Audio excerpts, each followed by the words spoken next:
Today we're taking a look at a potential trading opportunity on the Euro-New Zealand pair. It's going to be a sell opportunity here for Wednesday, March 27, 2013. So we'll jump into the charts and show you what we see there. We see a pretty strong trend that may provide some selling as it rallies back up to trade back with the trend. So let's jump into the charts here. So we always like to do our top-down analysis, and you can see that we are definitely in a re-emerging monthly downtrend as we're traveling back below our moving averages here, coming down from a near Bollinger Band touch. Most importantly, you can see that we've had consecutive significant monthly lower high swings still holding. All right, so we're definitely still heading down, and we have room to trade down toward this support area right here at 49.28. In fact, the exact low of that number is actually 49.65. Okay, so it's roughly 300 pips away from where we are right now. Then if you go to the weekly chart, we also, with the MACD 3 system and analysis that we do, this is also a weekly downtrend. Traveling back to the sell side as our moving averages are down, trend is down, and we have room to support. And again, rejecting this price action area and then breaking through this one, right? So while we do use moving averages and some other information to help us in making some trending decisions, 90 to 95% of what we do is based on price action. Okay, and so we're breaking through this support area just as we broke through a similar support area over here. So we could easily put a line, say, right about there. And as we break through that in history, then it travels down toward this number that we mentioned before. It's about 300 pips away right now. And on the daily chart, you can see that we're also still in the downtrend.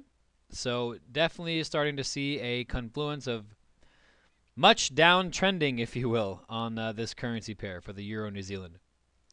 So heading on into the 4-hour chart, that's also still in a downtrend.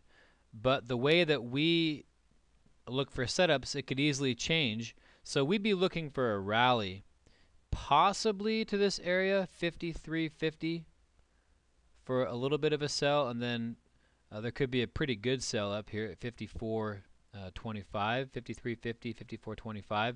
Could be some possible areas to see if we can get a sell back with the trend. Now with our trade management, we're very conservative, so once we have some profit, we move the stop loss to break even, which allows us to maintain the accuracy, and we teach our members exactly how we do that, how to trade the entries, etc., etc. So, but like we said, you can use any system you have that will help you get into trades in and around these areas that we are suggesting. So possibly 53.50, and then quite likely, if we ever had it, 54.25 to 50 area could be a selling region. All right, so we'll see if we get the sells back up. To do that, by the way, just as a quick note, to follow up on previous videos, you can see that. Let me pull up just 1 second here.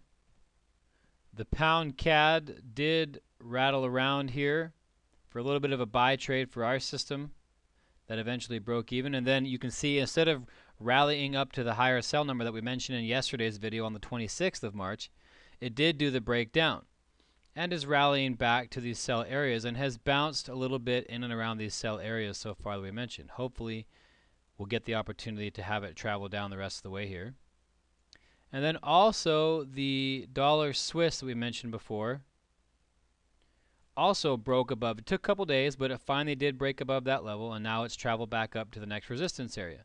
So now at this point, we'd want to see if we could get a shot eventually to break above the next high and keep going. So that's just kind of a follow-up to see how these currencies played. It did indeed break up and possibly provided some buying opportunity with that Swissy when it did it. And the pound CAD as it broke down, providing some selling opportunity as well. All right, so that's what we wanted to mention here today. back to the Euro New Zealand, see if we can rally up and get some selling as it comes back up a little bit. To trade eventually again down toward this swing low, which we said was 49.65, give or take. So say, round figures, let's say, 5,000. All right. Okay, so we'll see you back for our next video tomorrow.